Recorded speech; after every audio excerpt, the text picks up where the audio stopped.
Bonjour.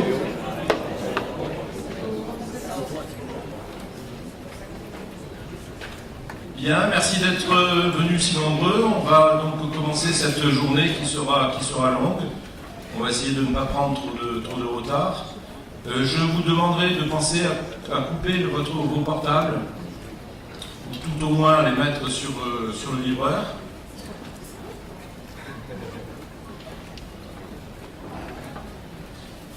Et je vais donc vous faire une introduction très rapide.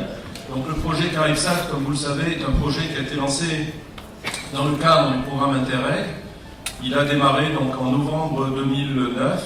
Il va se terminer à la fin de ce mois. Il était prévu initialement une durée de 2 ans, qui a été prolongée donc d'un peu plus d'un an, 14 mois exactement.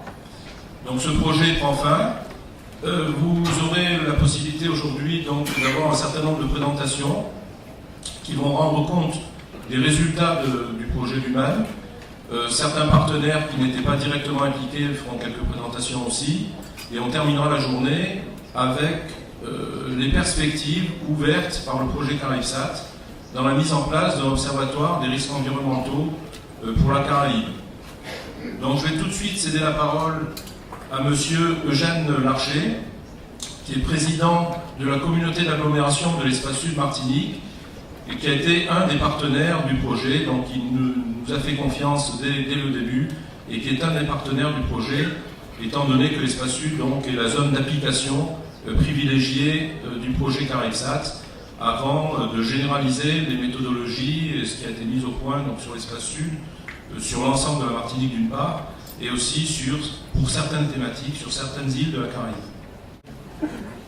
Donc je voudrais maintenant faire un petit exposé, j'espère assez rapide. Pour être rapide, je dirais déjà, chers amis, on dira plus vite, on va gagner un petit peu de temps. Chers amis, mesdames et messieurs, donc c'est avec un plaisir, une émotion non dissimulée que je vais vous délivrer quelques mots sur le projet CARIBSAT et sur l'événement qui nous réunit aujourd'hui, avant de laisser la parole donc, aux nombreux intervenants qui vont nous exposer leurs travaux. Le titre que nous avons donné à cette conférence, du satellite aux décideurs, application de la télédétection à la gestion des territoires, définit précisément l'objet de nos propos d'aujourd'hui. En d'autres termes,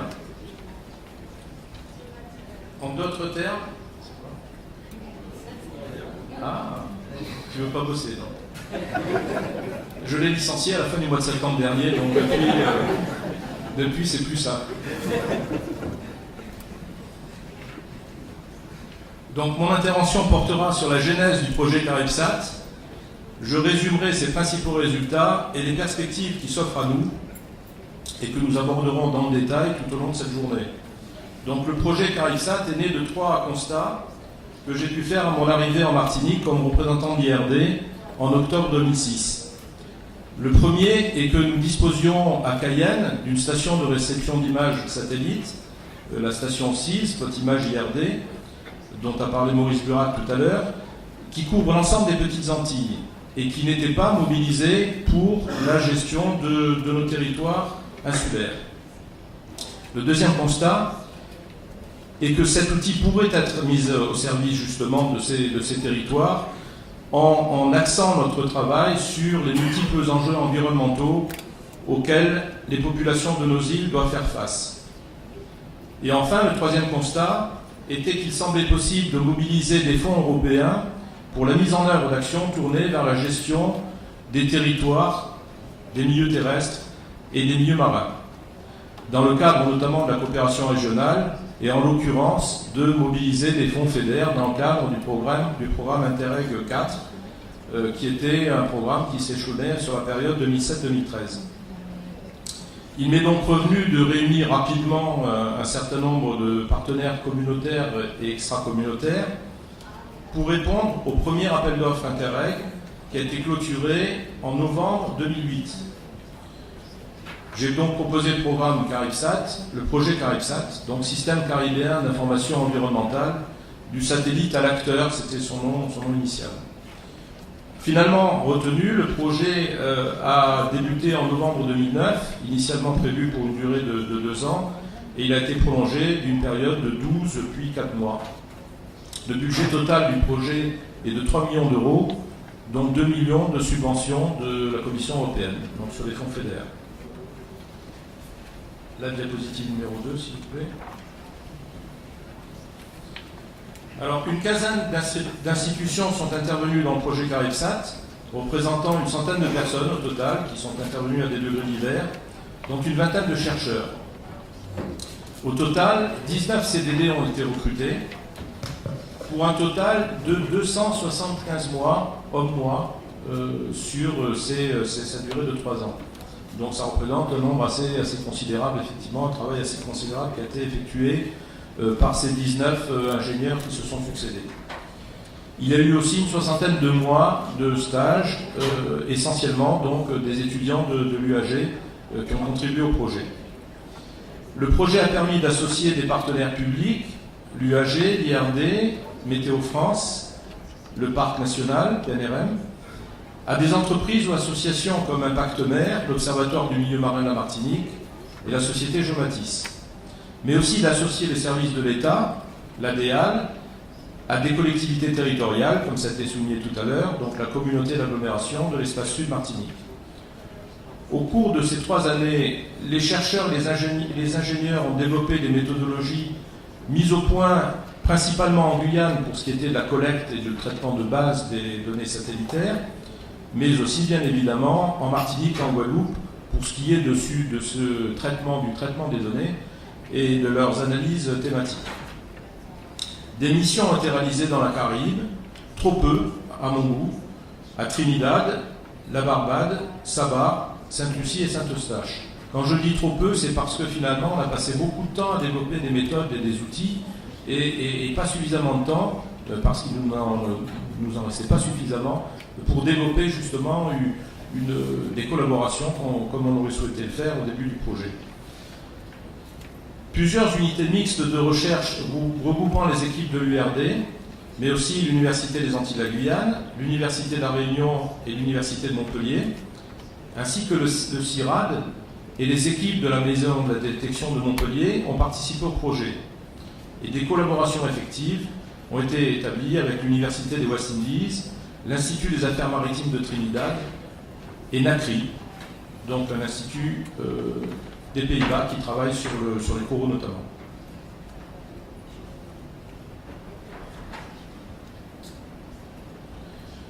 La base de connaissances accessible à travers le portail web comprend, ça a été dit tout à l'heure, 600 références.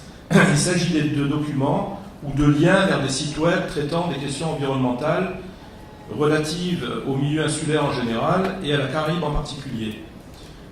Plus d'une soixantaine de rapports techniques et de communication scientifique sont accessibles, qui ont été produites par le projet CARIPSAT, sont accessibles en libre accès sur le site web caripsat.com.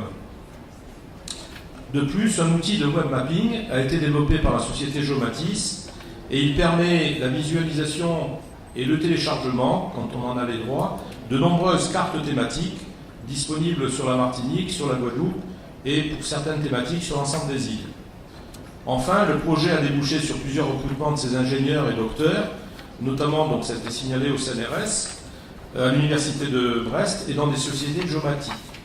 Le projet se concrétise aussi par la création de l'entreprise IGED, Information géographique au service de l'environnement et du développement, ce qui est spécialisé dans le traitement d'images satellites, de données spatialisées en général, de données numériques, de modèles numériques de terrain, de photographie aérienne, etc. Aujourd'hui, 24 présentations vont souligner l'aspect multidisciplinaire du projet en présentant les résultats des équipes sur les thématiques suivantes. Les territoires Caraïbes. Il s'agit de la présentation de la cartographie de l'occupation des sols qui a été réalisée sur l'ensemble des îles des Petites Antilles et de la présentation par la DUAM d'outils modernes de traitement de données topographiques et de mise à disposition de documents d'urbanisme. L'espace sud, la communauté d'agglomération de l'espace sud, fera part de la réalisation de son SIG. Concernant le climat, la présentation faite par Météo France portera sur les changements climatiques qui affectent notre région et sur leurs conséquences sur des événements météorologiques exceptionnels tels que sécheresse et ouragans. Le milieu marin, les orateurs de l'UAG, de l'OMMM et de l'IRD, l'OMMM c'est l'Observatoire du milieu marin martiniquais, et de l'IRD montreront comment la télédétection peut contribuer à l'identification et au suivi des récifs coralliens dégradés en raison de l'augmentation de la température, de l'acidification des océans, des pollutions locales, comme chacun sait, et aussi de leur destruction par des événements météo-marins. Ils montreront comment la télédétection peut contribuer à la cartographie des habitats marins en différenciant des zones de sable, les herbiers et les zones de corail. Et il y aura aussi une présentation qui soulignera qu'il est impératif de mettre en place des aires marines protégées pour favoriser la préservation des écosystèmes marins et des ressources halieutiques.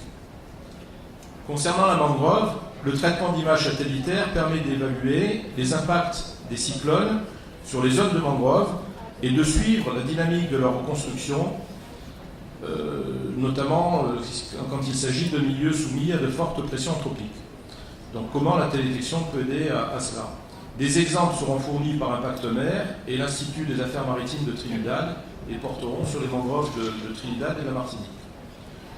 Concernant le littoral, avec les changements climatiques, comme chacun sait, le littoral va subir de plus en plus l'agression des fortes vagues et des trains de houle liés au passage des ouragans, dont l'augmentation probable de leur force et de leur fréquence. Et il y aura d'autant plus de dommages créés au littoral en raison de l'élévation du niveau de la mer, comme chacun sait, et de la fragilisation des barrières de corail.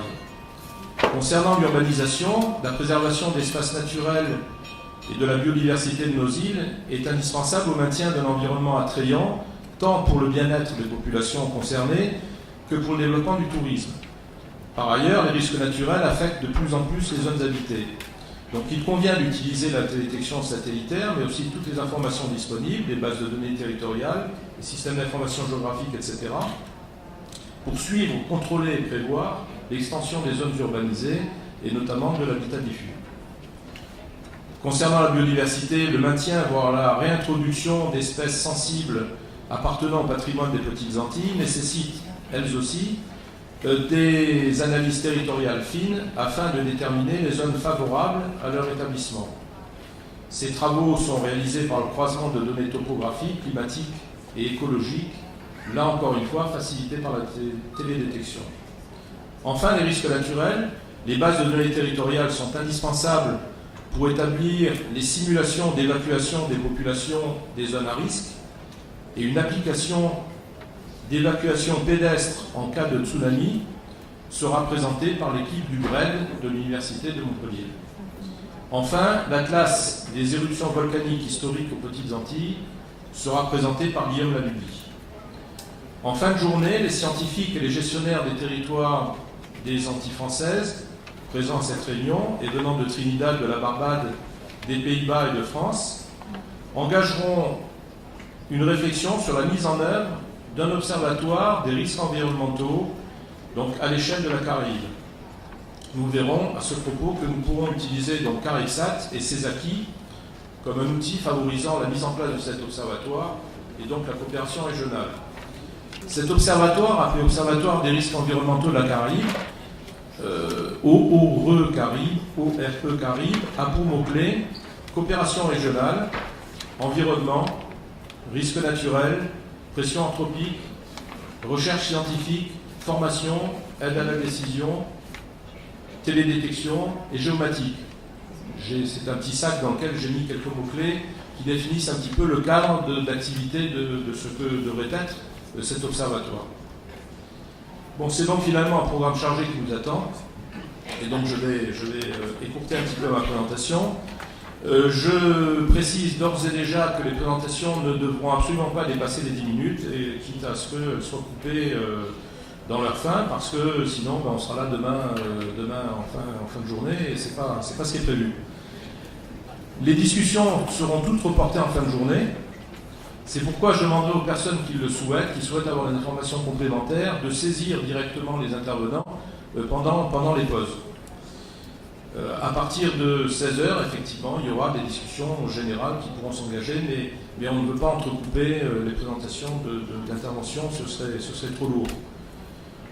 Donc je voudrais par avance, au nom des partenaires du projet, en mon propre nom, remercier le personnel de l'IRD qui assure l'organisation et le secrétariat de la manifestation.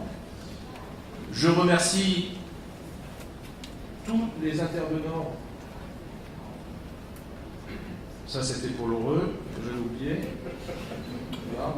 Je remercie donc tous les intervenants qui se sont mobilisés aujourd'hui. J'aurai des pensées particulières, je le dis tout à l'heure, pour Maurice Burac, mais aussi pour Pascal Safache, qui m'ont bien aidé dès le début du projet, m'ont fortement soutenu, ainsi que pour Garcin Malsa, qui malheureusement n'est pas présent aujourd'hui, Maggie Marie-Jeanne, qui m'a aussi vraiment fait confiance, qui m'ont fait confiance dès le début du projet, ainsi que le président Eugène Larcher, donc, qui n'a pas hésité, comme il l'a dit tout à l'heure, à joindre notre projet dès le début pour nous apporter justement cette partie application au territoire dont on a parlé. Un grand merci au directeur du STC, Charles-Édouard Niquez, et à Marie-Ange Jalem qui traitait nos dossiers. J'avais écrit tout à l'heure, et ça reste vrai, que je dois dire que c'est avec cette jeune femme que j'ai eu la correspondance la plus volumineuse de ma vie. Mais cependant, j'espère que mon épouse ne sera pas jalouse, mais cependant très administrative et comptable. Alors, respect, comme disent les jeunes, à mon jeune ami Jean-Raphaël Brodé-Zormo, avec lequel j'ai eu un immense plaisir à travailler au cours de ces 3 dernières années. Voilà, je vous remercie d'être venus aussi nombreux. Et puis, on va commencer donc notre réunion avec quelque chose qui se dit. Laissez Yodi et écoutez bien. Merci à vous.